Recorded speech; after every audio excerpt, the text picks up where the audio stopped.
Hey guys, how's it going today? So today on this episode of Art Hedonia, I'm going to be talking and kind of rambling on about what I see or perceive in the art of Honey Mushroom, aka Susie. Real name's on the Instagram, so I figured that's okay. A little bit of information about our artist today. Um, well, like many of us, they have a mixed bag of awesome mental health issues. Though they are not schizoid themselves, or at least diagnosed schizoid, uh, they probably have quite a few similarities, I would say, as I am actually familiar with this person outside of the internet. Um, in any case, it's probably closer to ABPD from what we've discussed and from what she's discussed with her own therapists and such.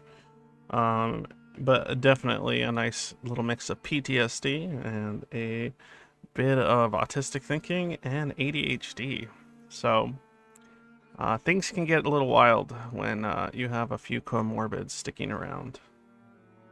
The reason I wanted to present some of her work is mostly because, similarly to schizoid artists, she now hesitates, from what I've seen, to, show much of her work in more recent times.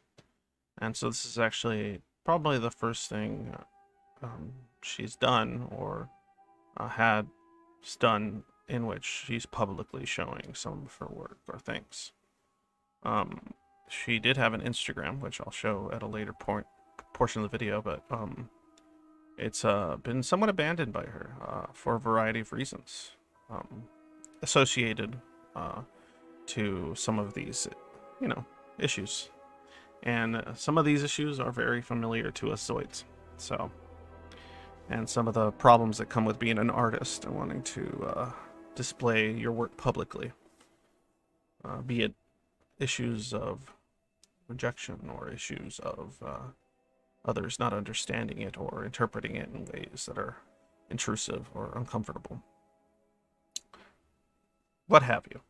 That's not the point.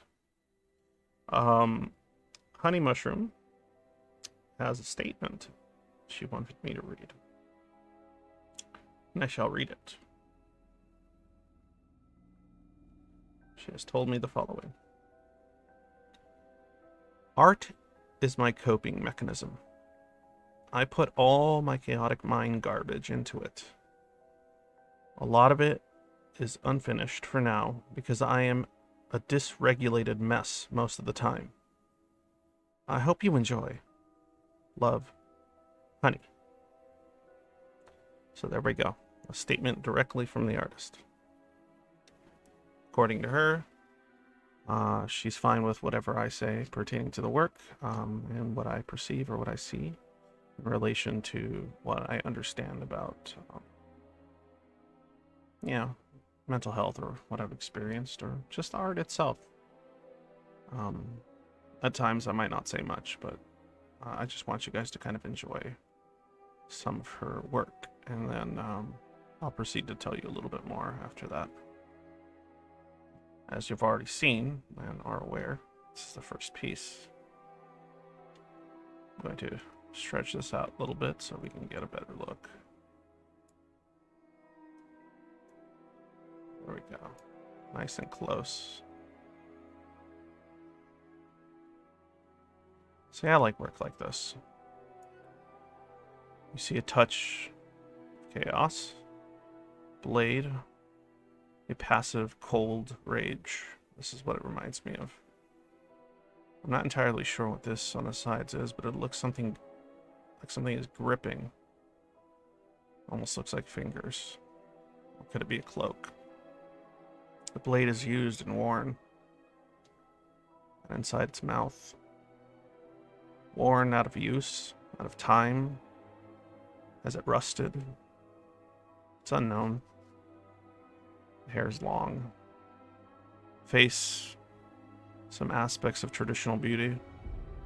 The mouth becoming more of a monstrosity of sorts.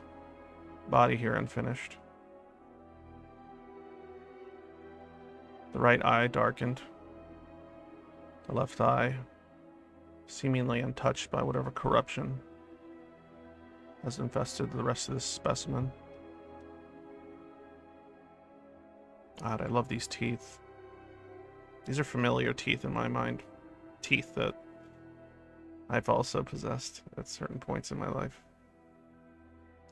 But the blade itself, we don't know whether it's something it used or something it just holds dear.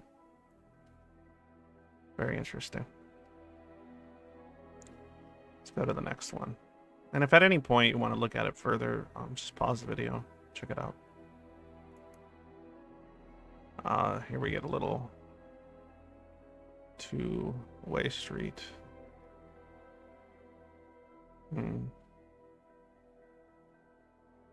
Oftentimes, from what I've, I don't see it as much in this picture, but from what I've seen of their art in the past, is you'll often find words or little hidden imagery amongst the chaos, amongst the very things that you're supposed to guide your eye toward. And I've always found those particular parts of her art interesting. Now, amalgamation of almost slime-like and cosmic, organic compositions. Another weapon in each hand, an arrow. A smile, but not quite a smile. Eyes tearing, but the face, the expression itself, doesn't seem saddened. If anything, it's probably blood. This vial is interesting. Seeping out, not quite sealed. Whatever's inside is alive. A human soul. Something else, a creation. Some alchemical, manufactured living thing. Homunculus. Who knows? I see hands. But I see what seems to be at least 3 hands, or a depiction of 3 different hands. Which of these hands is hers? And is this hand hers as well? Or this one? We don't know. I don't see any attachments from the neck. And I guess whatever this would be, some aspect of a torso toward the hands themselves. So perhaps none of these hands belong to her. A sketch on the top left of what the hands would probably look like, or what direction they were going to go in prior to inserting them into the full picture. This one's similar on the right. The arrows, again. I can never find a word for what to call these things she draws. It seems like it's organic. It almost seems like it would be slimy to the touch, but it could also be mist. It's very hard to describe. There's always stars. Stars. Every time stars. I've always found that interesting. The stars. You find depictions of little stars in a lot of her work, regardless of which one you're looking at. It adds kind of a cosmic element to the whole thing. But still, you see some... This kind of reminds me of how you have the person, right? You have yourself, and then all these unregulated, all these chaotic aspects to the individual that don't necessarily aren't necessarily even controlled by the individual, or where your eye is supposed to be directed, which is the face. It's very cool.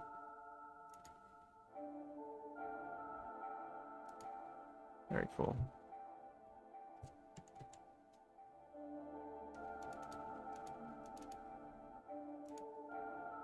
This is what I believe to be, I didn't confirm this, Honey Mushroom herself. Based on the image, it looks similar. I like that there's a portion of the eye that's done in kind of a different style without the coloration. I can't tell from here if it's a page underneath or something imposed upon it on top. Probably the latter.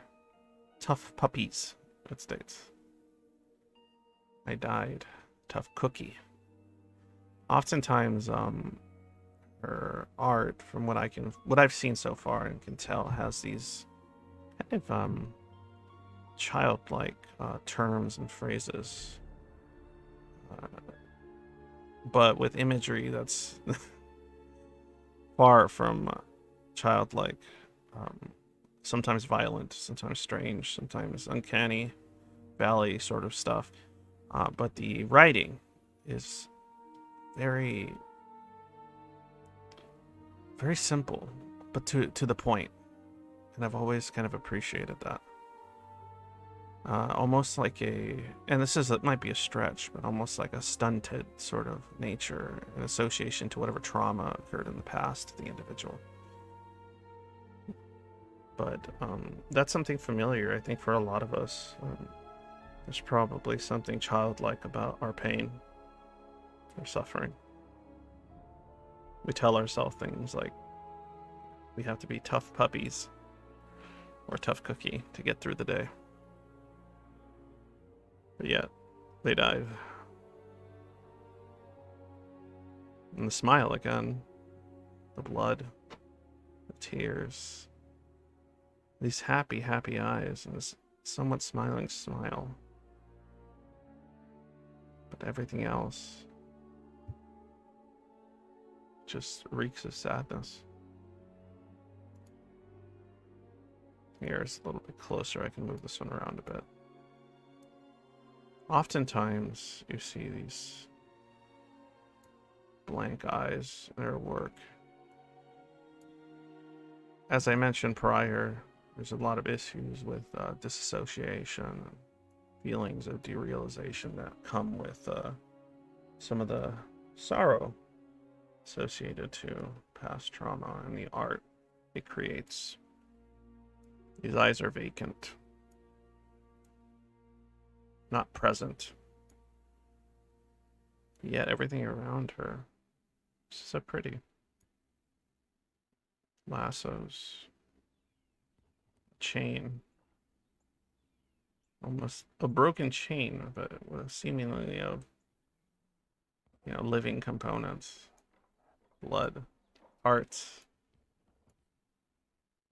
It's one thing I've always liked. It's this combination of what would be perceived as cute and something dreamlike. A lot of the work, even the teeth,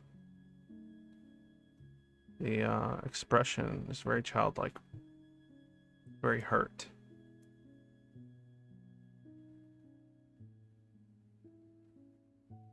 Just kind of soak it in.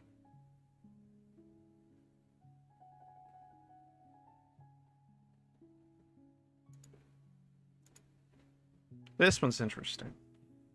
This is much different than the usual work I've seen. You have a structure of some kind. I think it's the floating wizard, Vatican City. It's got various layers. Some kind of thing with a tongue, a scythe-wielding reaper of sorts.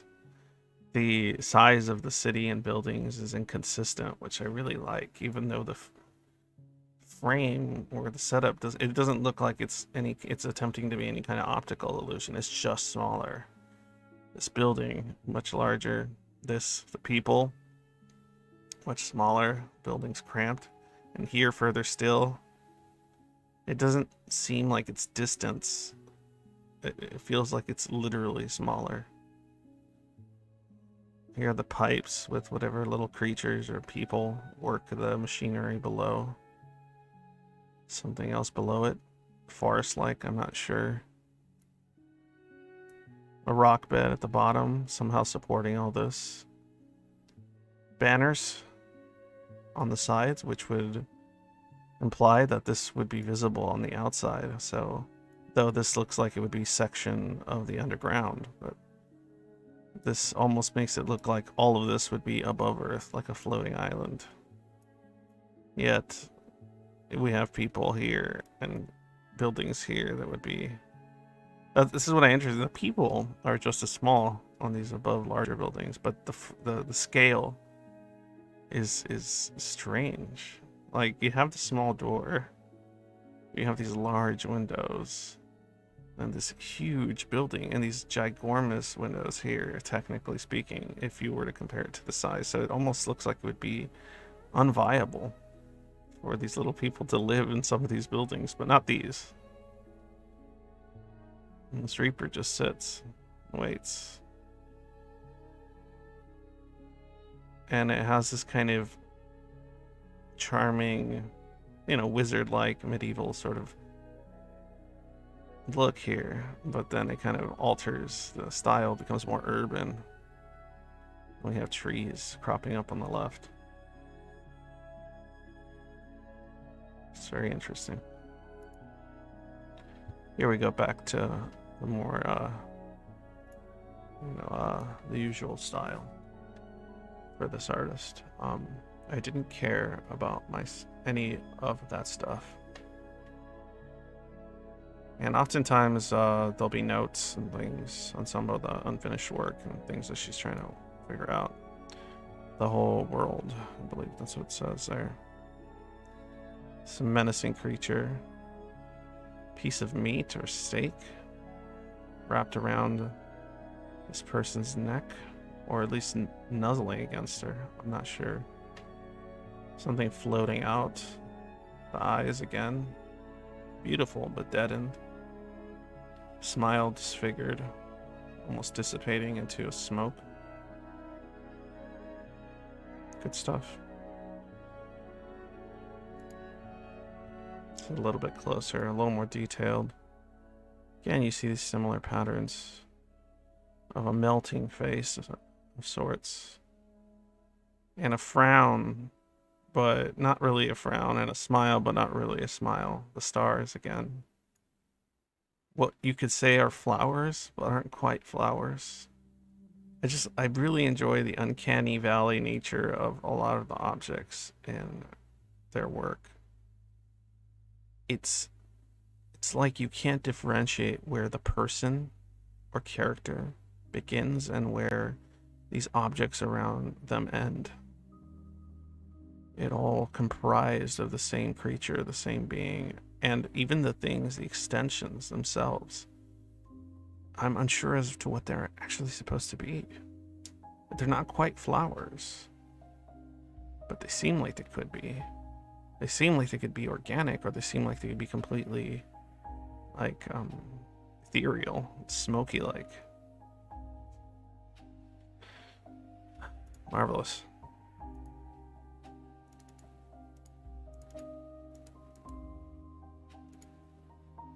Again, the tongue, transparent through a bone, seemingly under the tongue, pointed and human.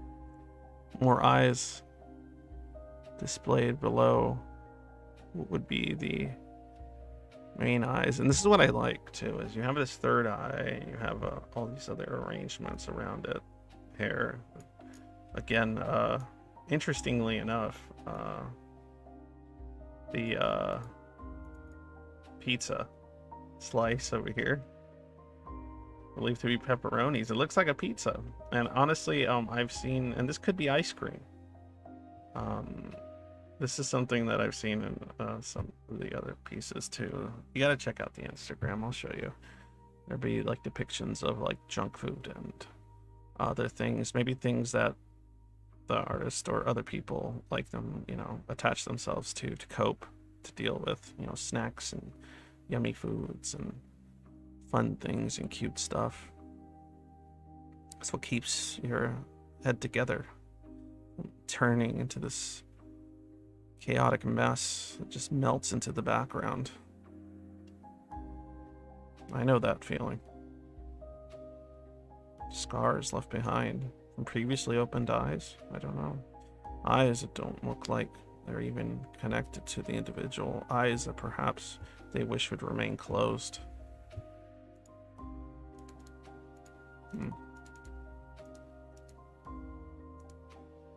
Here's a more finished work, I would say.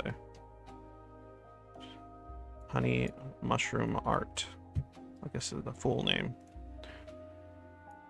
But based on the message, I'm sure she doesn't mind going by Honey. It's the same thing. We have always a human face, human-like face, a mask, childlike imagery, teddy bears and skulls, cartoonish little creature eating what could be a lollipop made up of whatever matter much of this is, mushrooms, fungus. I guess that's one of the best ways I can describe some of these growths that I see in the work, is there it's almost fungus-like, mushroom-like in a sense, but like foliage, but it's ethereal. Little adorable ghost bear, a wolf of some sort overlooking this demon or entity's shoulder. The horns twisted. Both of them not, the same in design, which I like. Smoke, arrows inside of what could be a part of this same gas mask being worn by them. If it's even being worn, it almost seems like it's a part of them, or it's become a part of them. The intentions of the wolf aren't sure. He has a heart, but is he there for you? An apple missing a core.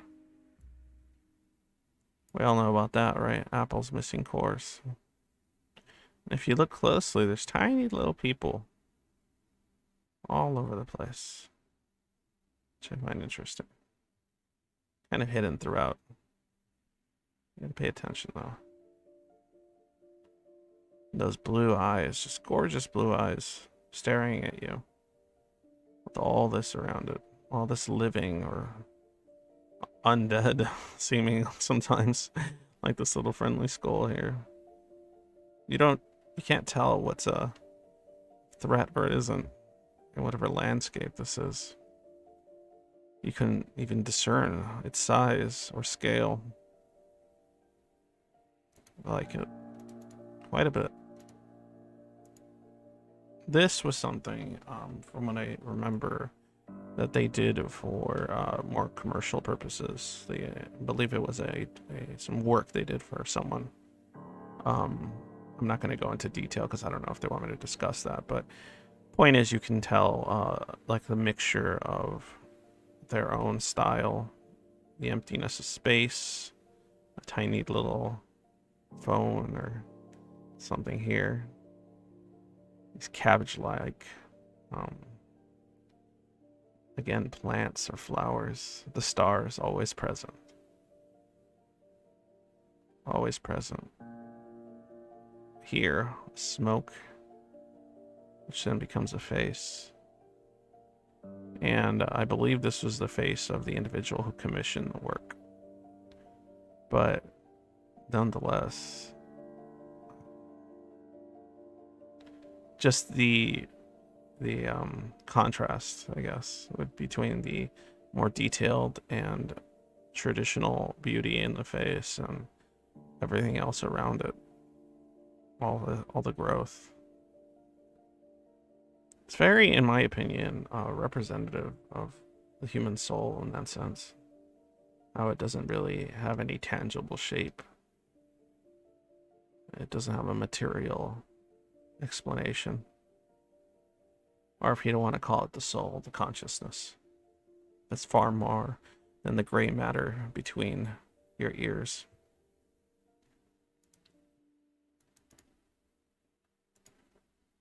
Here's a smaller image next to where the first one I showed you was, one of the earlier ones. It doesn't matter. Oh, look at that. We're being interrupted by a commercial. Wonderful. Let's go ahead and not let that happen. Let it pass first. Terrible. Don't you just love the interruption of a commercial? Isn't it just wonderful? Isn't it just glorious? Anyway, moving on. Again, the bone, air, smoke, lost, rain. I like that the rain on the outside of the image is seeping into, it's like an image within an image here. The mushroom's always present. I never asked why the mushrooms. Always present. The growth. Alice in Wonderland-esque. In a lot of ways. Oh, I like this.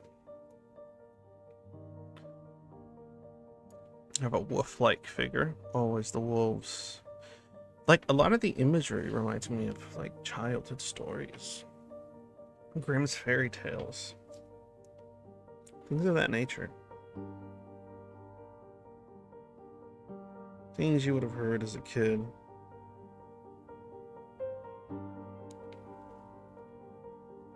Wolves, Red Riding Hood.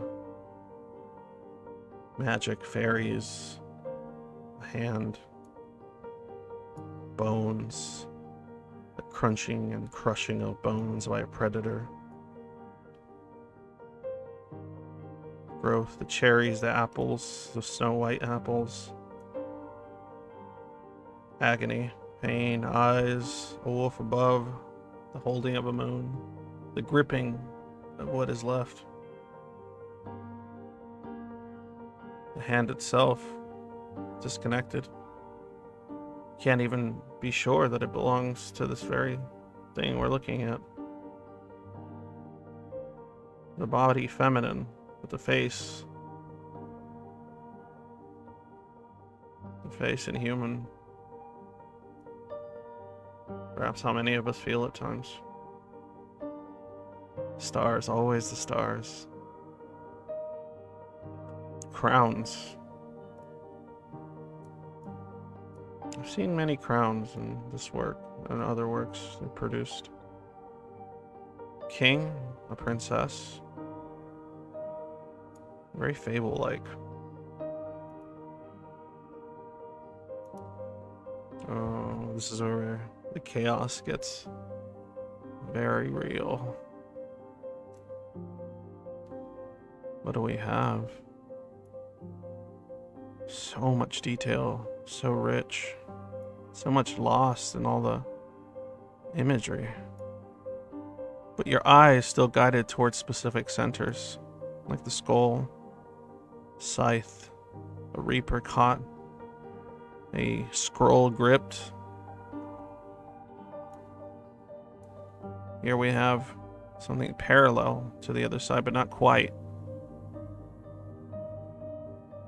The arms extended, but different things held. Eyes, fur, smoke, a vacuum, liquids. And this is just the sides. Imagery here, unfinished, not quite inked in. Crow, eating something or someone. Scavenger.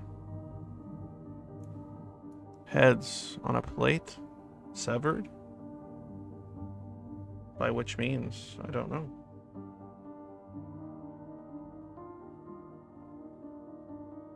A leaking of smoke and mist. A bull's head, severed similarly to the seeming corpses we see here.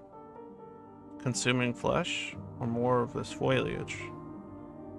I don't know. And it doesn't matter. An eye, tears. Underwater, perhaps? Could be.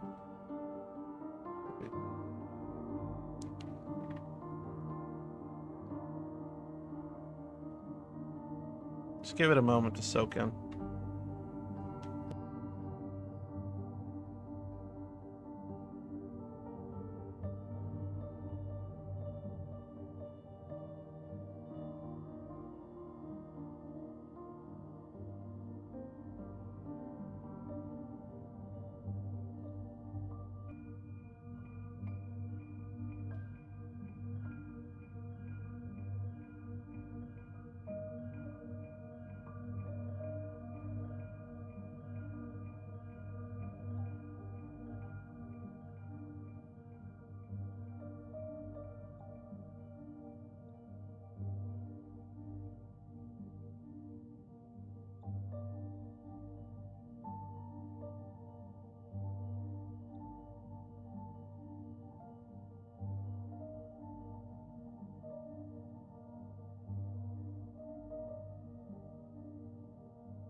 Interestingly, I accidentally didn't unmute the microphone for the kind of last portion after I had said to soak it in. Um, in which I was showing kind of the Instagram and things like that, and kind of just clicking on different things. And at the same time, I think I was just shilling my Patreon and shilling other things to, because I do want you guys to support the community, support my project, what I'm doing, and it's helping people, at least based on what I've been told. So I want to keep doing it. I want to spend more time doing it. So yeah, help on Patreon, subscribe star, PayPal, whatever. Lets me have an excuse to tell other people that I'm doing this as a side gig. But I kind of liked it better that way. I kind of liked that it was just the music. It was interesting. But yeah, so I decided I'm gonna keep it like that. But I still had to say my piece at the end there. So I got to do my shill.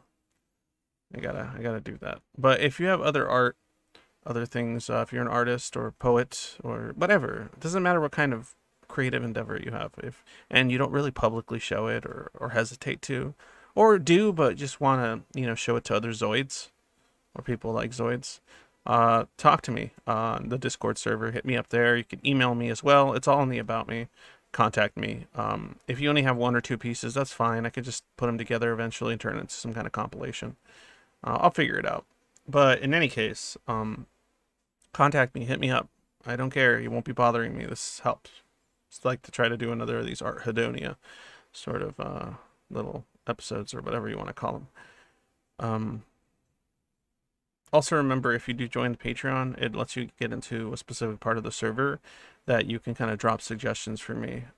That'll take priority as far as like things you want to see with the channel, directions you want me to do, take some of this stuff in and everything else. As well as people that you think would be a good suggestion for me to converse with, or maybe even yourself if I deem it interesting enough. I guess I don't know. It's pretty arbitrary, right? But any case, yeah. Thanks a lot, guys, for listening and like, sub, all that bullshit, just to get the algorithm to point things in our favor. Later.